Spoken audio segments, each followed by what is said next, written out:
అందరికీ నమస్కారాలు. చాలా కాలం తర్వాత మళ్ళీ మీ ముందుకు వస్తున్నాను. ఇక మీదట తరచూ ఇక్కడే కలుద్దాం. కొద్దిసేపటి క్రితం ఫేస్బుక్లో పోస్ట్ చూశాను. బిల్కిస్ బానో కేసులో యావజ్జీవ కారాగార వాసం శిక్ష అనుభవిస్తున్న 11 మంది నేరస్తులు ఉన్నారు కదా, వాళ్ళని గుజరాత్ ప్రభుత్వం ముందే విడుదల చేసింది చట్టవిరుద్ధం అని సుప్రీంకోర్టు ఈరోజు ఇచ్చిన తీర్పుపై ఆ మిత్రుడు స్పందించారు. ఇలాంటి తీర్పులు చూసినప్పుడు న్యాయ వ్యవస్థ మీద నమ్మకం కలుగుతుందని నా ఫేస్బుక్ మిత్రుడు వ్యాఖ్యానించారు. న్యాయ వ్యవస్థ ఈ దేశ ప్రజలను ఇటీవలి కాలంలో ఎంత నిరాశపరుస్తున్నది ఆ మాట వల్ల మనకు అర్థమవుతుంది. కొంతకాలంగా ప్రత్యేకించి సుప్రీంకోర్టు పనితీరు చాలా నిరాశజనకంగా ఉంది. చాలా ముఖ్యమైన కేసులను ఏళ్ల తరబడి విచారించడం లేదు. అది మొదటి విషయం. దీన్ని న్యాయ నిపుణుడు గౌతమ్ భాటియా జ్యుడిషియల్ ఎవేషన్ అన్నారు ఒక వ్యాసంలో. ఒక ప్రభుత్వ నిర్ణయంపై ఆ నిర్ణయాన్ని ఎవరైనా సవాల్ చేస్తే ఆ సవాల్ను ఏళ్ల తరబడి సాగదీశారనుకోండి, ఏం జరుగుతుంది? యథాతథ స్థితి అనేది అన్నాళ్ళు కొనసాగి ప్రభుత్వం లాభపడుతుంది. రేపొద్దున ప్రభుత్వ నిర్ణయం చెల్లదని తీర్పు వచ్చినా అప్పటికే ఆ నిర్ణయం ఫలితాలు చాలా వరకు స్థిరపడిపోయి ఉంటాయి. దీనికి ఒక పెద్ద ఉదాహరణ ఎలక్టోరల్ బాండ్స్. ఇది జ్యుడిషియల్ ఎవేషన్. ఇక రెండవది ప్రభుత్వానికి అనుకూలంగా తీర్పులు రావడం. తీర్పులు ప్రభుత్వానికి అనుకూలంగా ఉండకూడదా, ఉంటే తప్పుపడడమేనా అని అనొద్దు.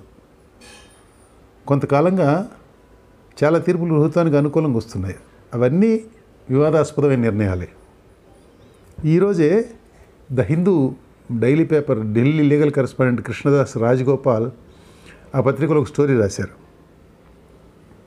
2 ముఖ్యమైన కేసుల్లో సుప్రీంకోర్టు ప్రభుత్వం చెప్పిన మాటతో సరిపుచ్చుకుందని, సుప్రీంకోర్టు ప్రభుత్వం చెప్పిన మాటతో సరిపుచ్చుకుందని ఆయన రాశారు.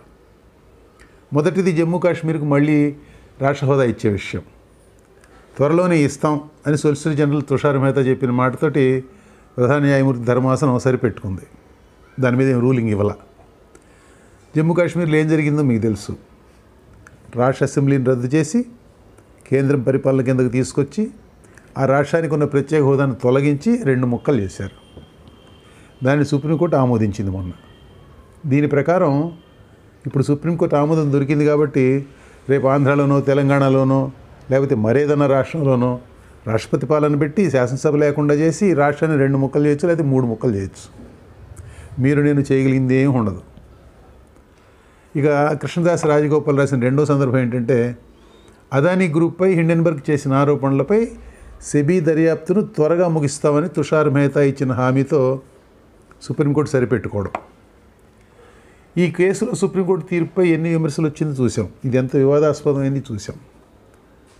నేను మరో కేసు గురించి చెప్తాను. బాబరీ మసీదుపై జరుగుతున్న గొడవ చూసి 1991లో పివి నరసింహారావు ప్రభుత్వం ప్రార్థనా స్థలాల చట్టం ఒకటి తీసుకొచ్చింది.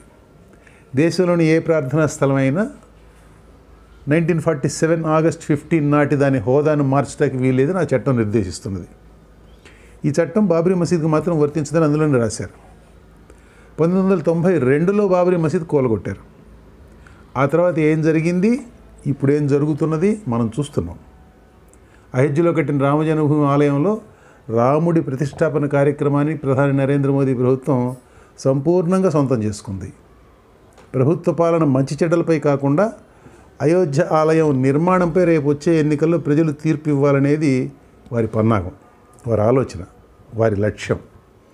అయోధ్య సంగతి అలా ఉంటే తాజాగా ఇప్పుడు వారణాసిలోని జ్ఞానవాపి మసీదు, మధురలోని షాహీ ఈద్గా మసీదు, ఈ 2 మసీదుల వివాదాలు కూడా కోర్టుకి ఎక్కాయి.